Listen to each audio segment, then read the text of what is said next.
rising, good afternoon, whatever time it is this video finds you. I'm doing it a little bit later today than I normally do. I had a job to do this morning, so I'm running a little behind schedule, but we're still going to make it work. I hope everybody's having a positive, productive day so far today.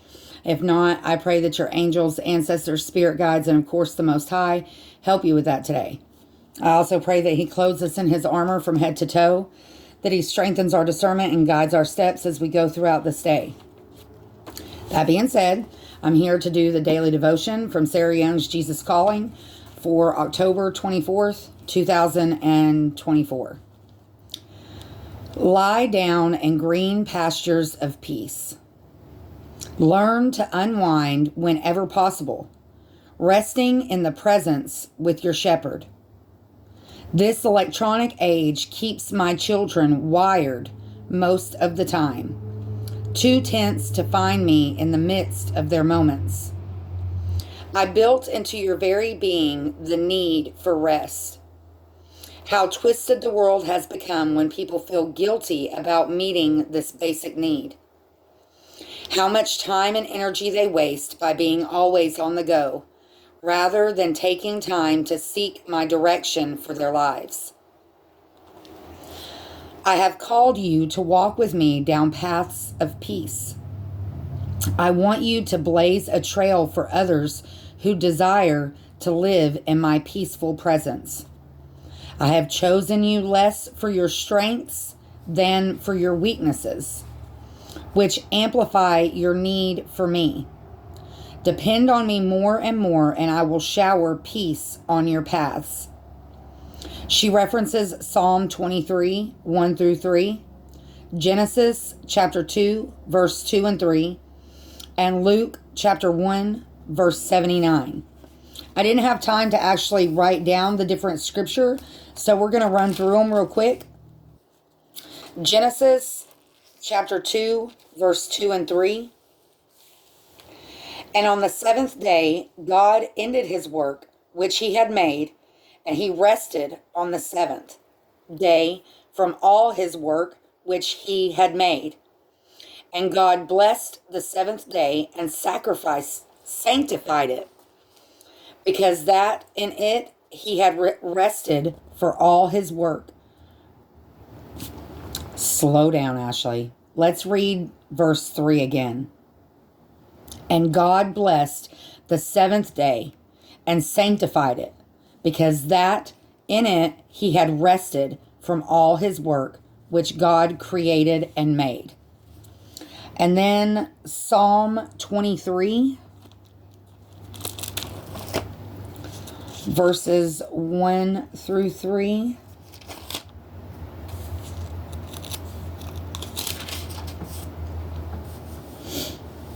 The Lord is my shepherd, and I shall not want. He maketh me to lie down in green pastures. He leadeth me beside the still waters. He restoreth my soul. He leadeth me in the paths of righteousness for his name's sake. And then we have Luke chapter 1. Let's see, I may actually have to look for that one. I don't know exactly what page that's on. Page 88 of the New Testament. And we've got chapter 1, verse 79. To give light to them that sit in darkness and in the shadow of death, to guide our feet into the way of peace. And the children grew and waxed strong in spirit, and was in the deserts till the day of his showing unto Israel.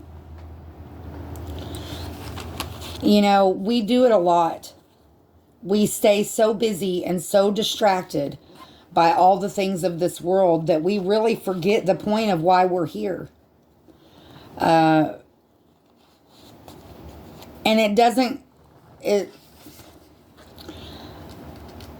I could blame the world for that. But at the same time, we have free will. We choose what we entertain. We choose what we give our attention to. We choose how we spend our days. And unfortunately, this matrix that we live in very much keeps us distracted and keeps us working towards the things that really aren't important. We lose who we are. We forget who we are along the way. We spend so much time and energy and effort and money and thought on the things that we think are important. This matrix wants us to believe that that's what's important, but it actually takes us further and further from what's actually important. And, I'm still learning. I have a lot to learn still, but I didn't realize that sewer had gotten so bad. My bad, distraction. We get distracted. Even when we get on that path of learning, of knowing, of having the desire to work on us, this world is very good at distracting us from that. And I think I talked about it a little bit yesterday. You have good people. You have bad people. You have people that present themselves as good people, but they're not really good people. You have people that, the outside looking in, they may look like a bad person, either because of their circumstances or their lifestyle or whatever. But underneath, they may actually genuinely be a really good person.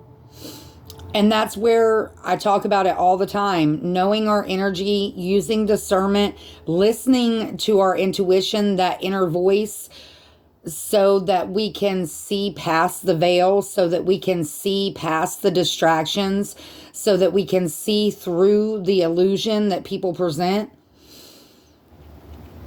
There are so many times in my life where bad things have happened because I didn't listen to that voice. Because something would tell me there's something not right about this person, place, thing, situation, whatever, however, apply it as it fits. But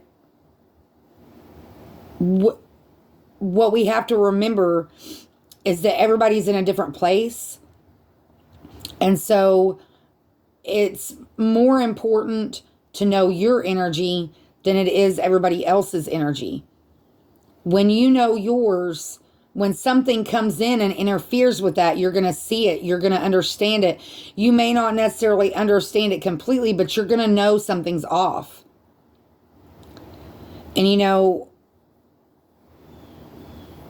building that personal relationship with our Creator is going to help that process.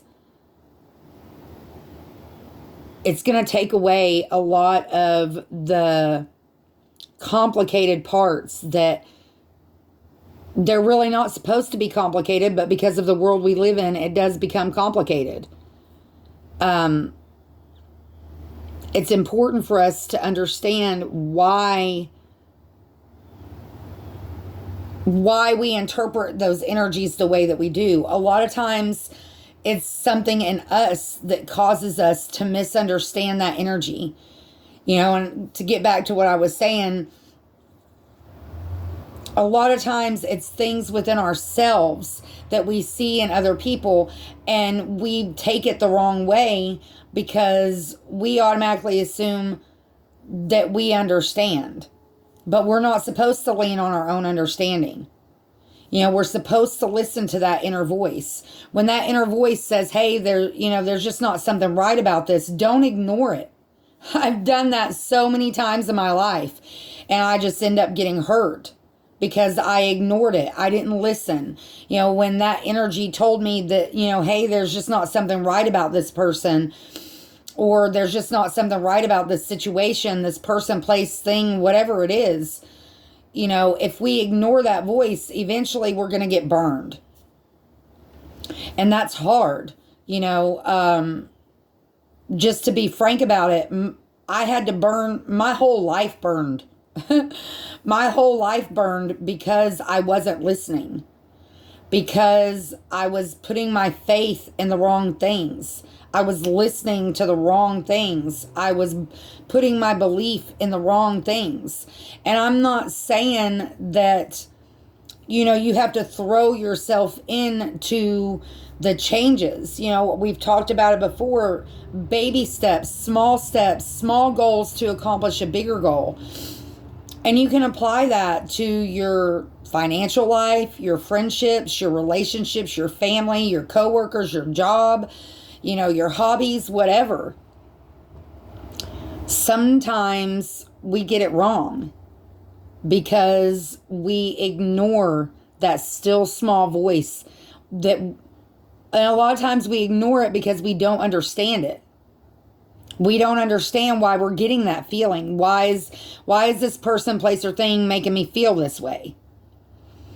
The more you grow and learn your own energy and how you as an individual feel and think and interpret different things, the stronger you become in that, the easier it's going to be to know what that feeling is. When you just get that off feeling, you're going to be able to detect better what that is.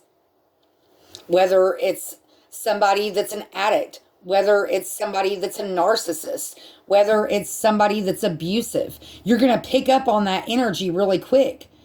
And yes, unfortunately, there are certain situations and instances in our lives where, we don't necessarily ignore that, like you have to put it over here to the sideline because for whatever reason, you've got to stay in this situation, this place, this job, whatever. But you also have to learn how to distance yourself and listen to that voice. When that voice tells you, hey, you may not want to go to that cookout today, even though, you might feel guilty, you may not understand why you're feeling that way. Listen to that voice because it's trying to warn you. That's just an example. Apply it how it fits in your life. But please, please, please, please. And I'm saying this just as much for myself as I am for anybody else that watches this. Just please be aware. Be aware of your own energy. Be aware of how certain people, places, and things make you feel. It's making you feel that way for a reason. Don't judge yourself. Don't feel guilty about having those feelings. You're having those feelings for a reason. And a lot of times we let guilt and empathy and sympathy and compassion and all those things interfere with that to where we don't listen. And trust me when I tell you that can cause a lot of problems. It's why I am where I am today in my life. Because God was like, hey, you're not going to listen to this voice. So now I'm going to make you listen to this voice. God, the universe, our creator, however you want to refer to it, it's all the same thing. But just be aware, please. I know I talk about it a lot, but I talk about it a lot because it's important. And there was a long time throughout my life that I didn't realize how important it was. So, all that advice that your elders give you and you're like, this, I don't need this. This isn't effective. Yes, listen. Even though you may not need all that information, there may be one minute, small little detail that can open your world in a whole way that you never expected. I don't even know if it's a memory or a dream, but I have one memory of my great-grandfather on the Thomas side of my family. And like I said, I don't know if it's a true memory or if it's a dream. But he told me this is all just a dream. And when you die, you actually wake up. So we're here for a reason. We're here to learn. We're here to help other people learn. We are here to heal, to break generational curses, to break the bondage that's been put over our family. No, it's not an easy job, but somebody's got to do it. And if we don't do it while we're here, we're just going to have to come back and do it all over again. And I don't know about you guys, but I don't want to come back. I'm burnt out on this place. So, I hope this encourages somebody. I hope it helps somebody. Please, as our daily devotional said, try to pull yourself out of this matrix, out of the distraction, out of the busyness of life. Find a peaceful place. Find some time to give your mind a rest and get in touch with your spirit realm, your ancestors, your spirit guides. You know, try to get in touch with the inner you. It makes such a big difference. As always, be grateful for what you have. The big, the small, and the blessings yet to come. If you see a need out there today, tomorrow, next week, if there's any possible way that you can fill that need, please do so. Be grateful, be blessed, find peace, and I'll see you next time.